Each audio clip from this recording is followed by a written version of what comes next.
And we're back! Welcome to Dialogue Box, Nibs Media's second podcast. Today we are talking about early access, the concept of early access horror stories, success stories, blah blah blah. Because of that, we're playing Darkest Dungeon today. I have playing Justin Thompson, who you may recognize from one episode of the Nibscast and the Injustice tournament. Also, Injustice 2 was announced yesterday, so that's going to be awesome. I also have Josh Hancock. Hello. And Dylan Schmidt. Don't act like you know me. I don't know you. I've never known you. I don't think any man will really know you in his life. It's safer that way. It's safer that way. So how are you guys doing this week? Pretty good. Not too bad. Fan-freaking-tastic. Well, that's good. That's good. Any particular reason for that? Overwatch. There. That will actually be the topic of the next episode. I'm not sure who all I'll have on that episode. Let's just do that one. I was going to say, I think I was going to have you and Josh and Aaron. Aaron being our token console person, since he's the only one of us that. Huh? Overwatch is on PC. Yeah, no, I know. That's why Aaron is our token console person. Yeah, Jesus Christ, and we'll only play on console. Even though he has both for some reason, he just plays on console. Just waivers. So, next episode will be Overwatch. Look forward to that. This episode, however, is on early access. So, basically, early access is whenever a developer, could be indie, could be a AAA developer, whenever they decide that they can release a game before it's finished. Typically, they'll do it for money, and with the promise that they'll finish it. But there's really, in most instances, no way of giving them a hard time if they don't ever finish it. So, what do you guys think about early access, just on the face of it? Well, I mean, I appreciate it, as the vast majority of games I play are early access. Mm-hmm. Because I don't know, it does make it easier for developers to put out at least part of a game that's still fun, without having to devote the time and resources to having the game finished before people see it. So that's fair. At the same time,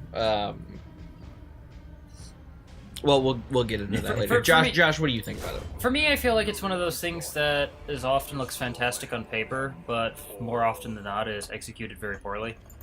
Like, early access can be a fantastic thing, and there are games that have, exemplified it. The two that I always think of are like Minecraft and Kerbal Space Program. I would say that Minecraft is easily the biggest, best one. Yeah, the best case scenario, the absolute best case scenario. I was going to bring up Minecraft later. It's not. It wasn't not really early access, but it kind of was. It was. I'll bring it up. We'll get to that later. But you have to have something worthwhile going in for early access, and I just feel like a lot of early access games don't have that. I'd agree with that. Yeah. Justin, do you have any thoughts? I mean, a lot of times you find early access games. I agree with the points. It's good to be able to get feedback during development, get something out there to show off your product, and earn some or get some cash flow going to keep development going. That can help with being a smaller studio. You don't necessarily have the capital built up to back yourself up right away. Mm-hmm. But yeah, a lot of times it comes out. I mean, a lot of times early access is very early access, and right. Yeah, I don't think you should ever be asked to pay for anything that isn't alpha. And we'll talk more about that when we get to Minecraft, more specifically. Now, one of my big problems is that depending on the platform it's being sold on, there's no requirement that the game needs to be completed.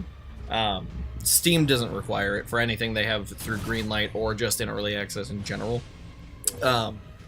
It does not need to be completed at any point. It's not a requirement on the developer, which I think, especially if you're asking for money, is is just awful. Yeah. On rare occasions, developers will put their game out there for free in early access, but that is exceedingly rare, and I feel like it's only getting more rare with time. Yeah, so usually they're only offered as free if the full game itself is going to be free. Exactly. And even in those cases, even in early access, some will have microtransactions or just straight up, not DLC, but to me a microtransaction is 99 cents, $1.99, not like the War Z where you could pay like $15 to revive your character or wait 3 days. That's just a purchase at that point. Once it's $15, that's not a microtransaction. Right. So I think you shouldn't charge for anything in alpha, and I don't think that you should charge microtransactions in anything that hasn't been released yet. And I do understand that is another way to get capital, but if you're charging for it in the first place and it's not finished yet, don't charge for supplementary things that, especially in most cases, are going to be wiped when the game is released, if it is released. Like, I don't know if you could actually buy any loot boxes before Overwatch came out.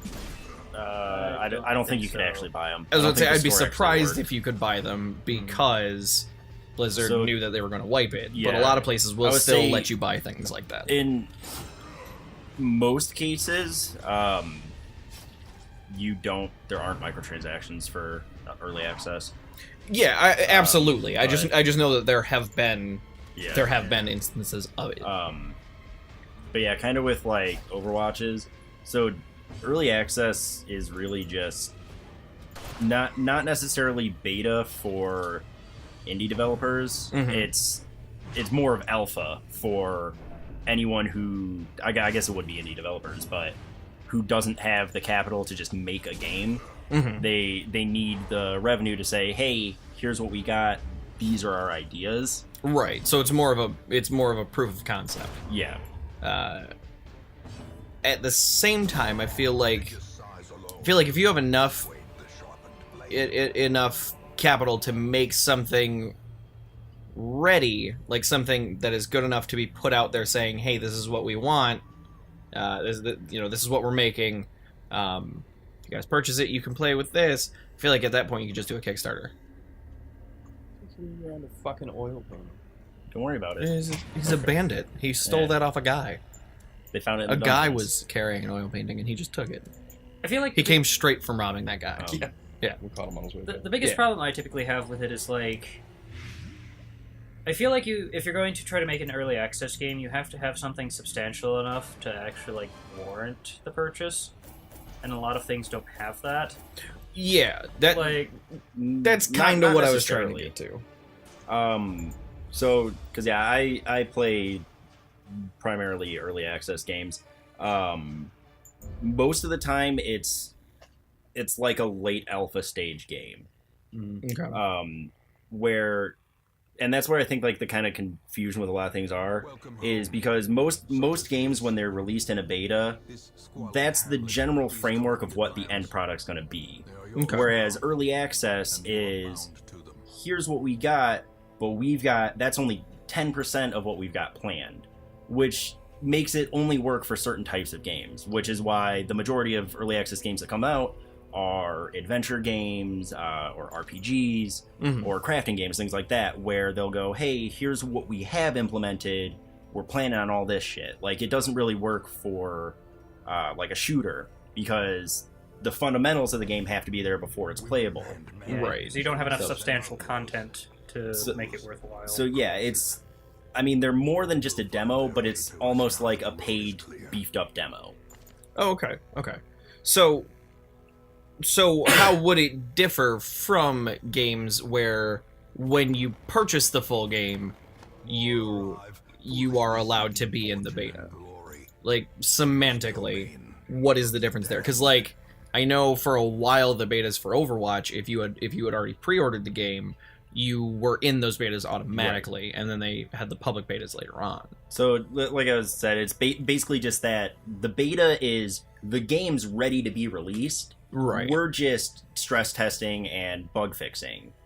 Early access is, this is our idea, go play it, give us feedback, and this is where it's planning on heading, but we might change it depending.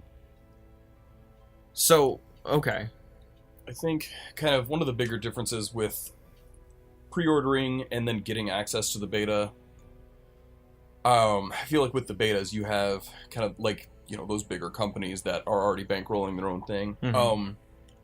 If you pre-order, get access to a beta, and for some reason that game doesn't come out, you haven't gotten your purchase. You know, that was just simply That's a fair. perk. Yeah. You're likely to be refunded. Early access on a game, you've bought a game before it's out, and then you just have Right. that game that's never finished if it doesn't get finished. Right, Okay. yeah. So, Okay. Where was I? What better laboratory Hi, dog. than the blood-soaked battlefield? I forgot where I was going with that. In time, you will know the tragic extent of my failings. So, when? you will know the tragic extent yeah. of my failings. These are just the cutscenes that you've already watched. Pass. So what would you say the pros on both developer side, and I know we've kind of touched on a lot of them, what do you think the pros on developer side and on consumer side are? Thank you for getting me an achievement. Apparently that doesn't pop up on the stream though. So. Yeah, because it's the Steam overlay instead of the game capture. Oh yeah, that's yeah. Yep.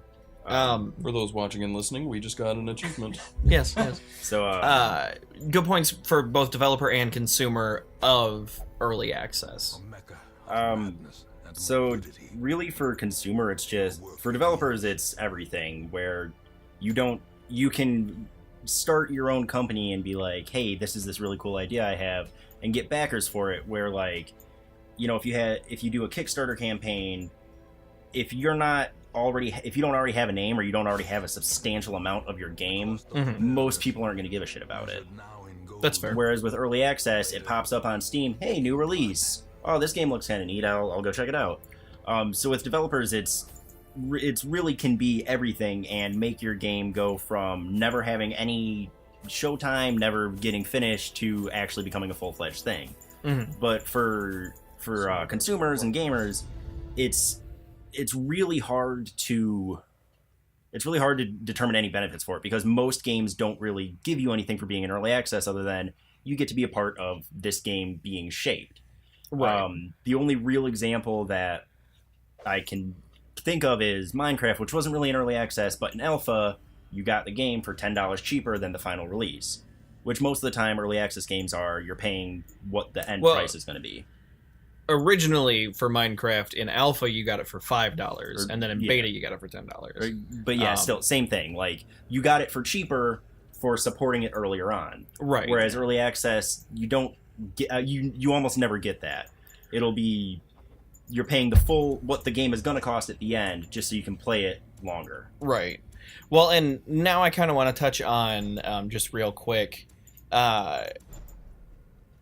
just how arbitrary launch can be, for the fact that, like, with Minecraft in alpha, you already got the basics of what the game was going to end up being, and then Right. in beta they just refined that, added some new stuff, and then once it was released, it had quite a lot more stuff than it did originally.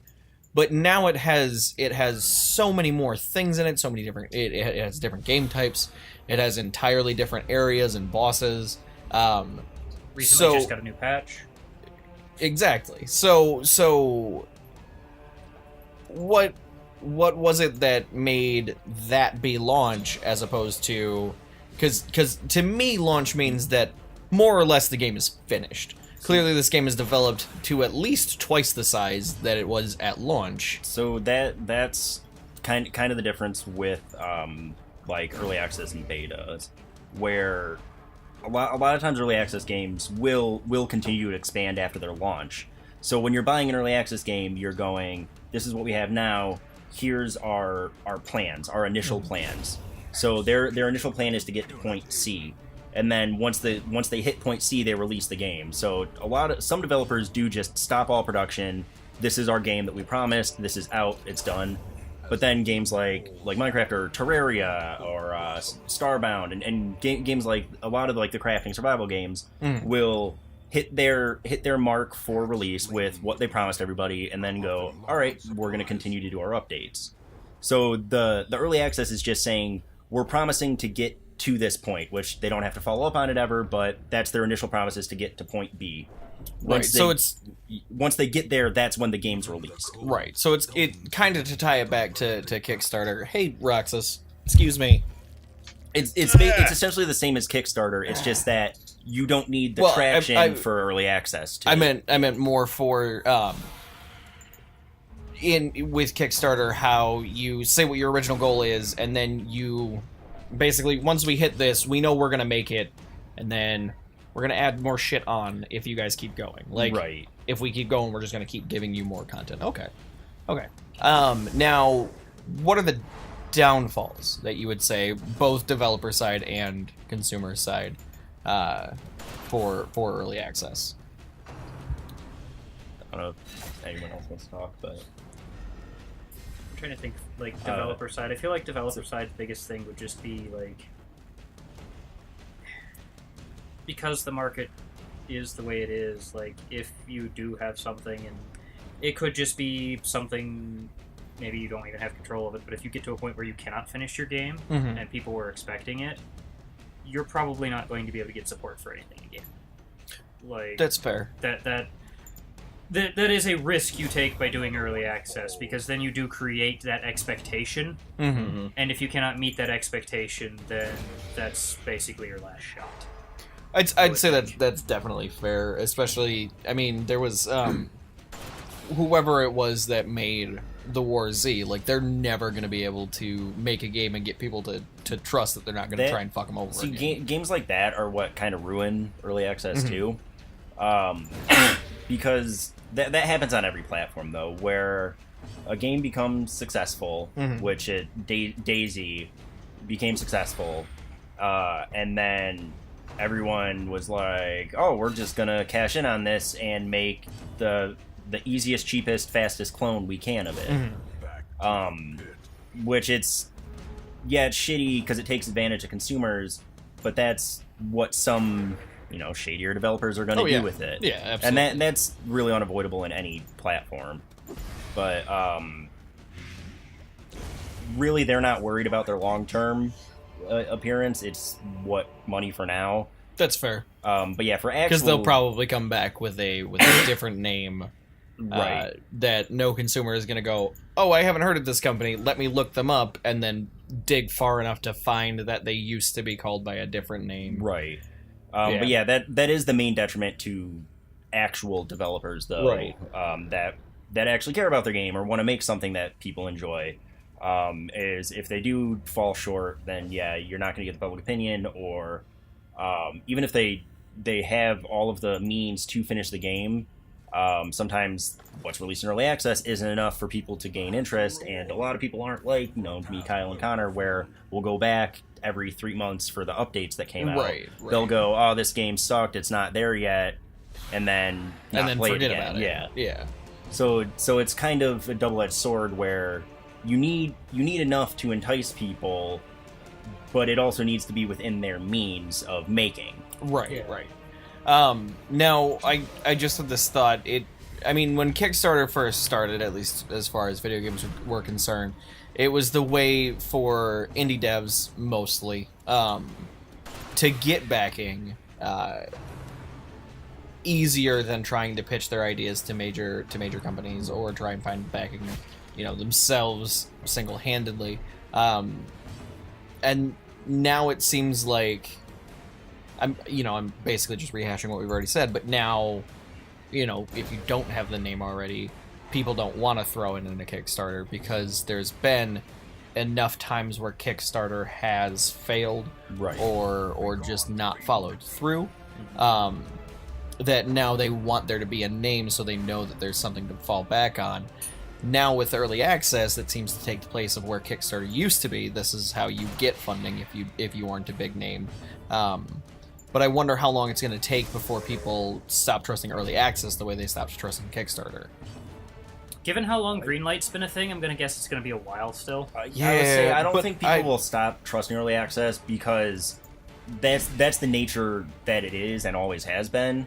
Whereas Kickstarter, when you back something, you're under the assumption that it's going to be finished. That's fair. Yeah, I feel like there are higher expectations set for Kickstarters than early access. Absolutely. Well, I mean, there's really no expectation set for early access. Right. Because there's no requirements by any body to say you have to do these things. Early access is basically you just go in, hey, I did this, give me $5 and you can check it out. But at the same time, if people do stop trusting just the concept of early access and they stop supporting developers who have games in early access, then people, they'll still try, but it's not going to be a tactic that garners a whole lot of benefit.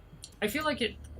People. Then again, it's not really a route that takes a whole lot of risk to do either. I feel like people might become more wary of early access, but I feel like there's enough good games out there, and the one that keeps coming to mind for me is like Kerbal Space Program. Yeah, It was when it came out in early access.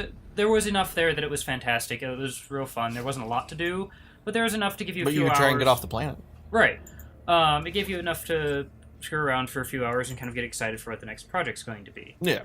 And despite their, yes, it might be 1 out of every 100 or something, but there's still enough like high quality early access games that people are going to still get somewhat interested in it. People are going to find those, follow it, and early access will still be a thing. They might become a little bit more leery of some of it, but I think it'll stick around a lot better than some of the Kickstarters will. I would say it'll kind of either it'll continue going the way it is, or real quick, did they explain to you how dark works? They did. Okay. Yeah. Okay. I just wasn't about how dark this is. No, I just wasn't sure if you were doing it on purpose or not. Ooh, spooky.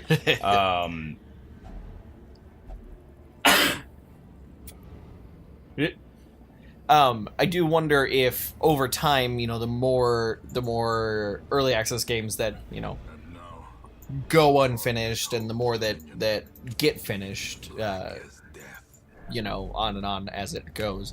I wonder how good people as a group will start being about being able to tell whether or not a game will be finished. Right. Yeah, I don't know. It's kind of the cycle that everything follows. Mm-hmm. Whether it's Flash games when they were at a height and everything was being put on, Congregate and Newgrounds and everything else with Flash games until dickholes started just filling it with shovelware and filling it with clones of things. Right. So people will still use it, but it's just that it'll get to a point where everything's just a copy, or the quality of it is just nothing. So people aren't going to want to put as much faith in it, so it'll get saturated to a point where it stagnates, and then it'll die, and hopefully people will come back to it. So it'll have a revival. It'll be cyclical. Yeah. Which is the way it is on every platform, anything you do. That's fair. It's just that right now, especially with Greenlight being a thing, Steam gives even more powers to just shitty publishers. Oh yeah. But yeah, it's just the way of things where people are going to get fed up with it, deal with it for a while, and it'll come full circle unless it just soldiers through. Right. Set the stage for heroism or cowardice. I'm trying to. When you're in combat, you can only switch one place. Oh shit. Yeah. Oh shit. Ooh, look at one of you guys adding to the show notes. That was me. Nice. I hadn't actually checked them out today, so. That's what I was saying. That's one of the worst examples that I've seen.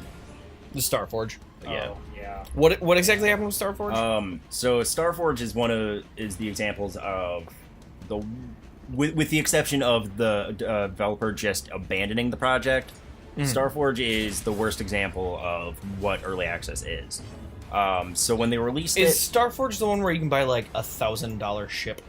No, that is Star Citizen. That's right. Star Citizen is different, and it's kind of its own thing. And Right. It's not really. Yeah, it's not really in development, but it's just constantly being worked on. Yeah, it's not actually released, but it's not a game. It's weird. That's a whole different story. But Starforge, it just kind of exists. Yeah, Starforge was basically a. So it's just a survival crafting game on like a space planet, which was, you know, their ambitions with it were like a completely destructible and craftable environment, so you could dig to the planet's core, get all these resources, do whatever. But their main feature was their like modular weaponry, and it was kind of similar to Borderlands when it first came out with their you know, there's billions of gun combinations. Right. Where, like, you know, they show it off in Starforge, they show it off as, like, oh, this dude running around with, like, a machine gun that's got 2 rocket launchers and, like, 4 chainsaws strapped to it. Boop. And basically it was going to be, like, a survival game where you can play online with people, build your bases. There's going to be, like, different like, war types or whatever, so you can play, like, PvP and build your bases. And basically what they released was like they were in development for a long time. They went, hey, Starforge Alpha is released now, it's just Starforge, here it is. And it was basically just a survival mode with like a handful of weapons and very limited crafting system. Oh. So they released their game and abandoned it, but there's nothing to it. Oh. Well, that sucks. So yeah, that's one of the worst examples of early access, where they just release the game and are done with it after wasting everybody's time and just kind of running with the money. Right, and I feel like that would. I don't know that it's necessarily worse, but I feel like it would piss me off more if I've purchased the game and at one point the developer just went, no, it's done, and it wasn't, as opposed to the developer just dis-a-fucking-peered.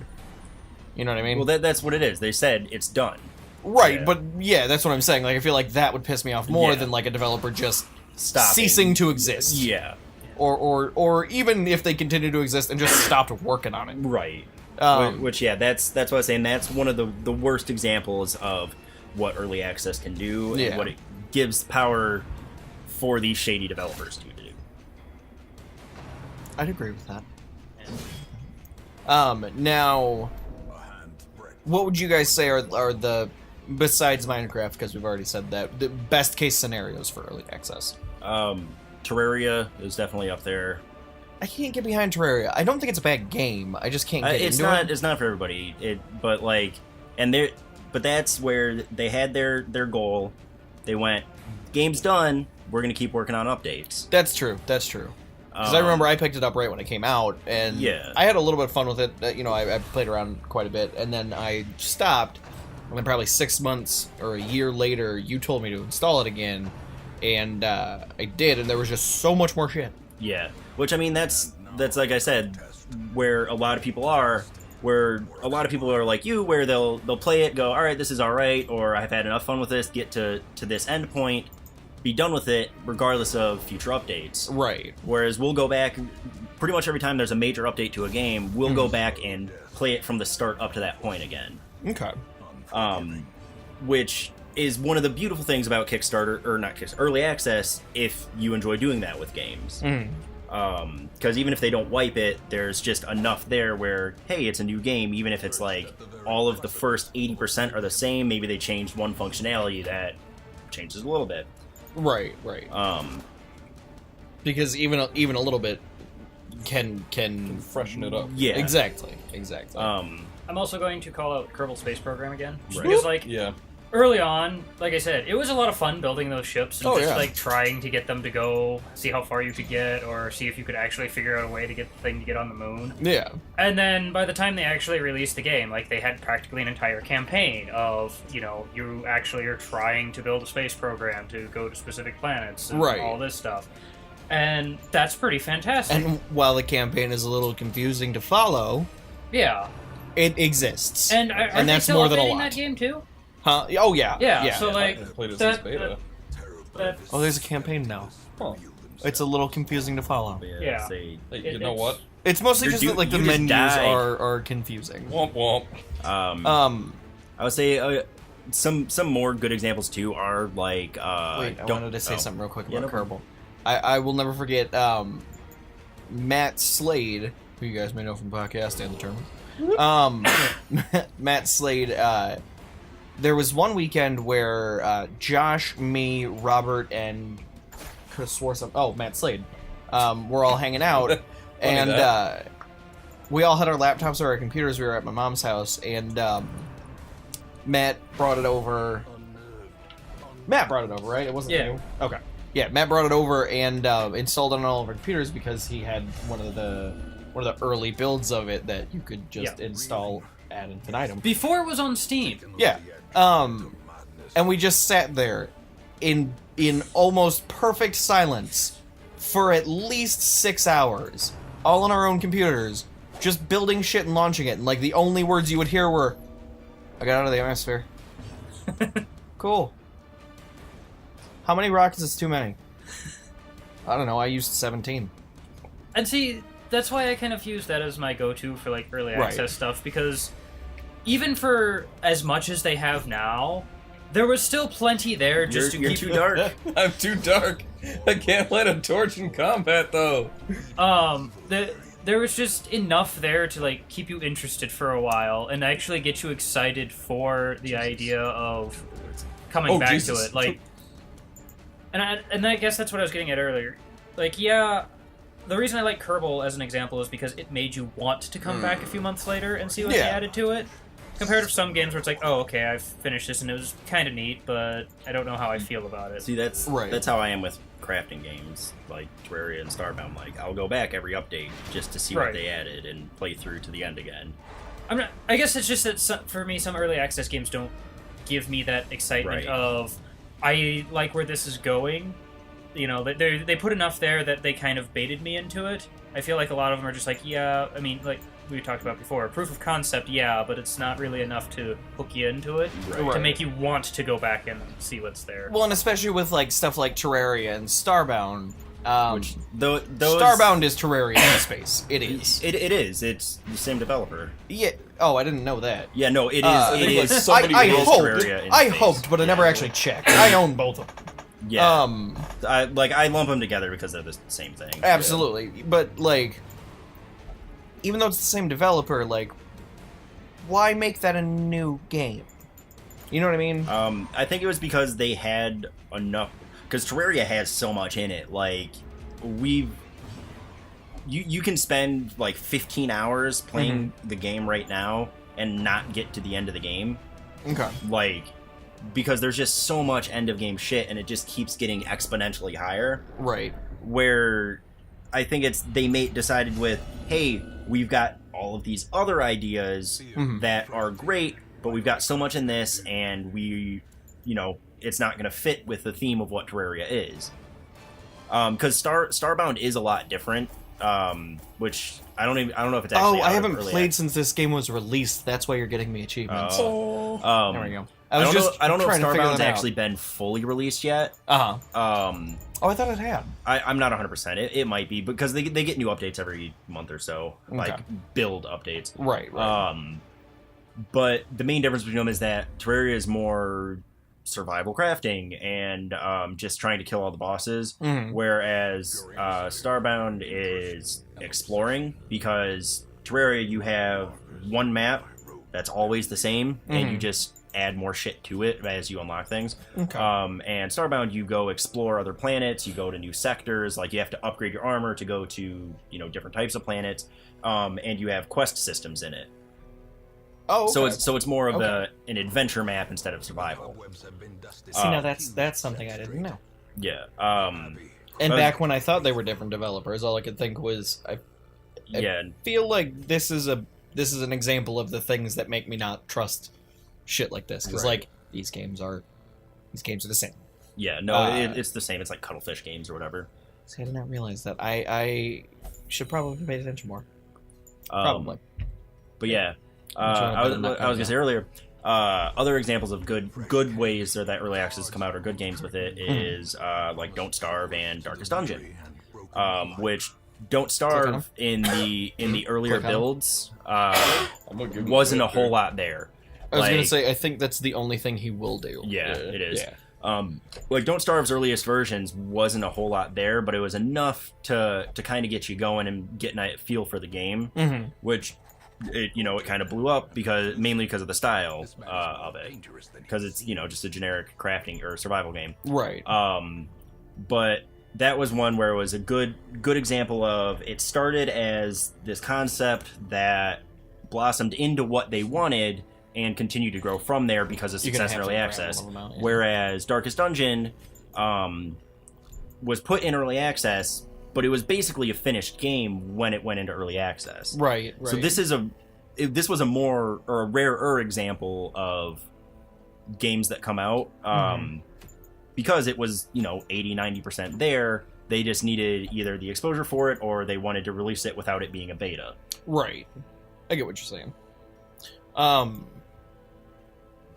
I just remembered your name is Darkest here. Yeah.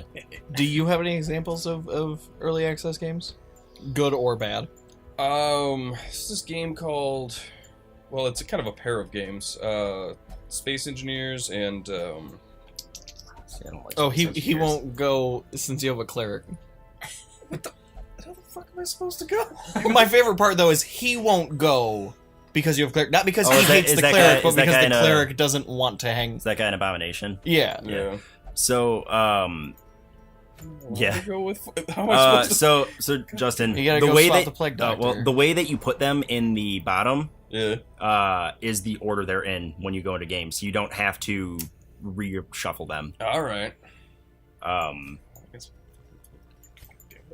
You don't need 4.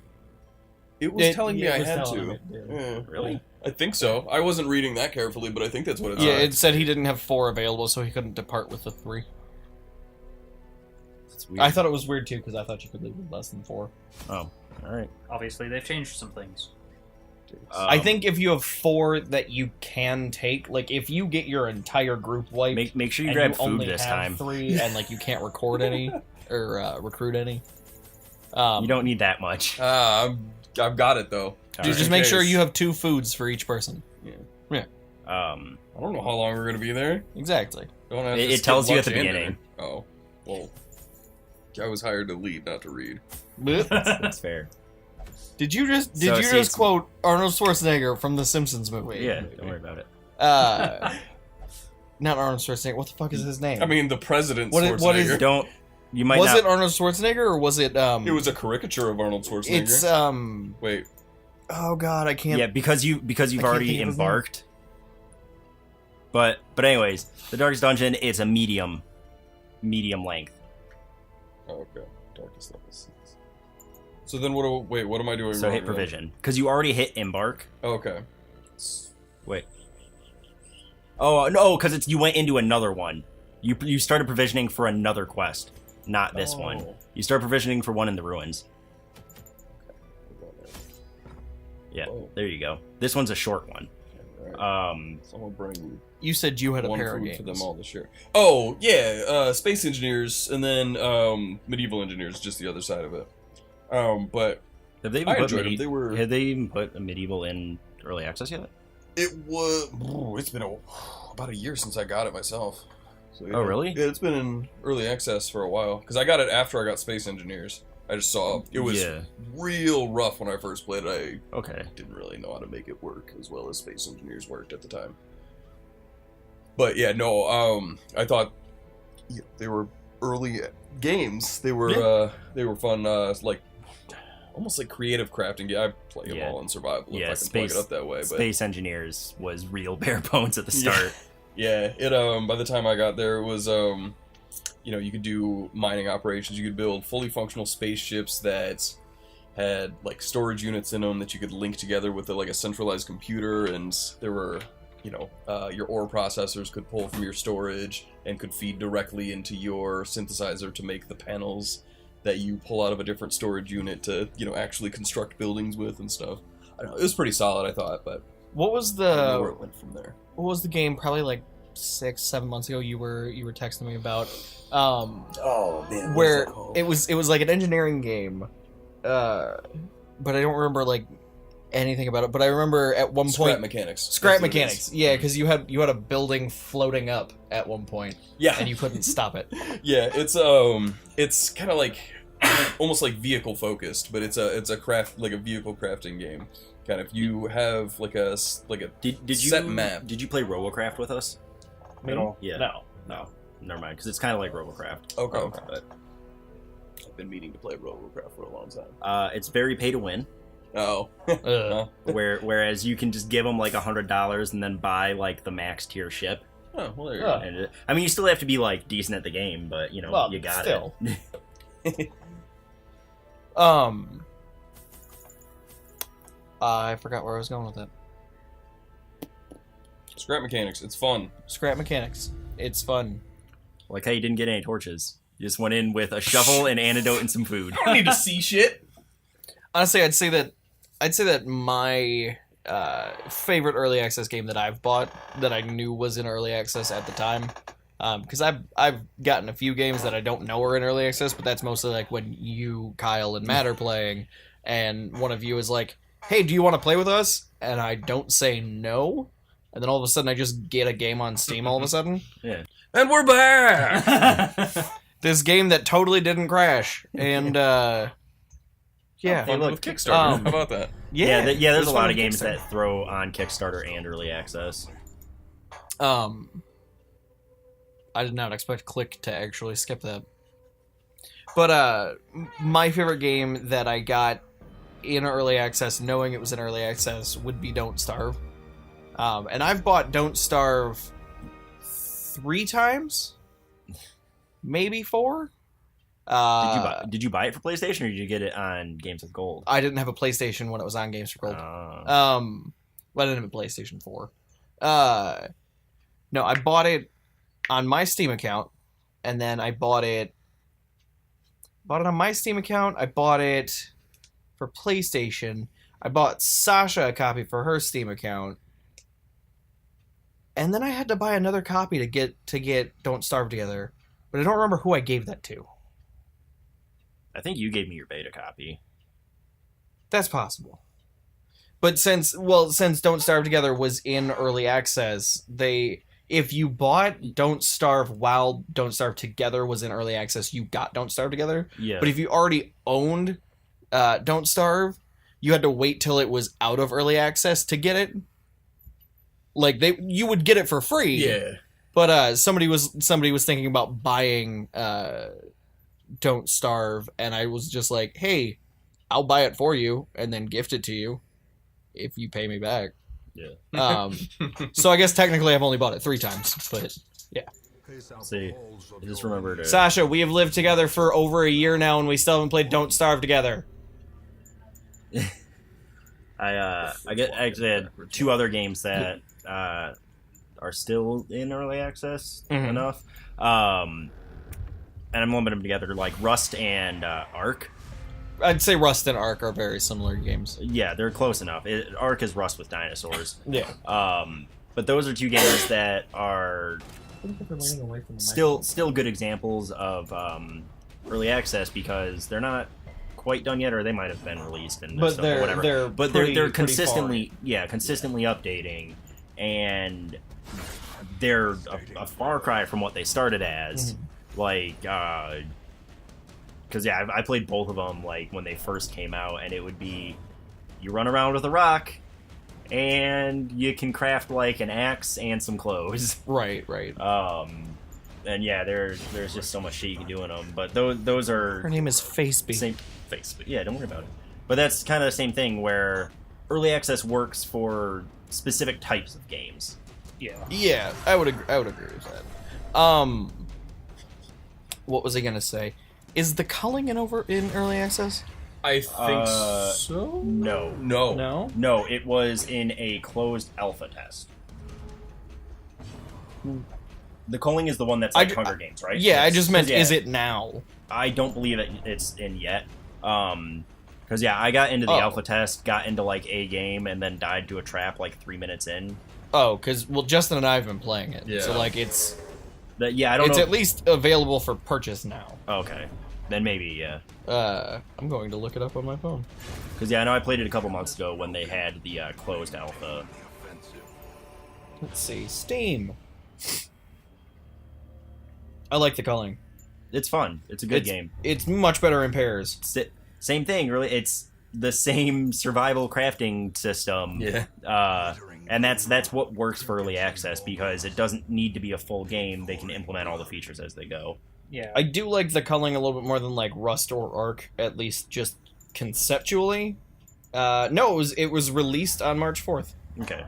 Yeah. Then it must have been the beta that they. Yeah. At least that's according to Wikipedia. Let's actually just go to their Steam page real quick. Yeah. But I like it conceptually more because you are directly competing. Like you can queue in teams, or at least pairs. But like Rust and Ark, I feel like I would end up just wandering around, running from people still, but like they aren't incentivized for killing me, other than like they might get something from me that I had. Whereas, oh no, it is early access. It is early access. But whereas the culling, the purpose is to kill everybody else. Right. That's just a note that I had. Yeah, that's really all the notes I had, plus the note that Dylan had, Which so. we already touched on earlier. No. Starford's garbage. Well, and I specifically asked you about it, so. So, unless you guys have any points that you want to bring up, any thoughts you had, any closing arguments. Early access is good. People should buy them. Don't worry about reviews either. People are dumb on Steam. I would agree that's that kind of for the case most with part, any don't care body about of reviews. comments on the internet, Yeah. you kind of got to take it with Yeah. a grain of salt. Yeah. It's like For example, whenever I'm like looking up electronics, I immediately on, I think Newegg, one of the questions they ask when you put a review of a product is, what is your age range? And anybody over 40, I ignore. Yeah. Because 90% of the time it's them complaining that shipping took too long. 1 star. Well, That has nothing to do with the product. Fuck you. Yeah. Well, that's like Steam reviews. Played 300 hours. This game's garbage. No one should buy it. Right. It's like, why did you play 300 hours Yeah. then?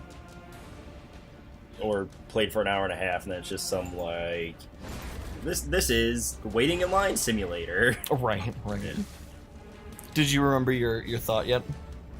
No, I just looked into Barbaric Yawp over here. Barbaric Yawp. Barbaric Yawp. She yawps at him barbarically. Yup. Yawp! Alright, well, Josh, do you have anything you want to say? Nope. And I think Pretty much Dylan everything. has spoken his mind throughout, so. Yeah, I like early access. I appreciate that. That, because you were the one that I went, alright, I'm going to talk about early access. So Dylan's going to be there. Who else?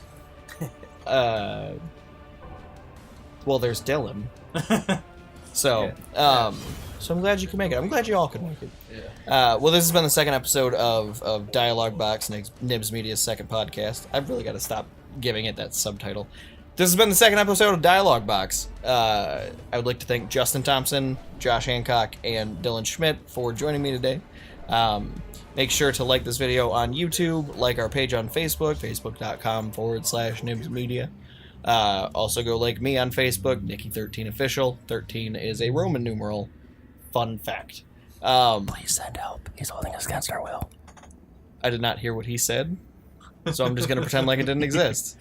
Hopefully that Yup. well. Yeah. Share, comment, do all that shit. Send Favorite. us people you love. Subscribe. Send us people you hate. That's subscribe. That's the thing I forgot to tell you to do. Got there. For Nibs Media, I'm Nicky XIII, I'm Justin. Gosh. I'm Dylan. and we will see you next. Nope, that's Aaron's sign off. Stay classy. Stay classy. There you go.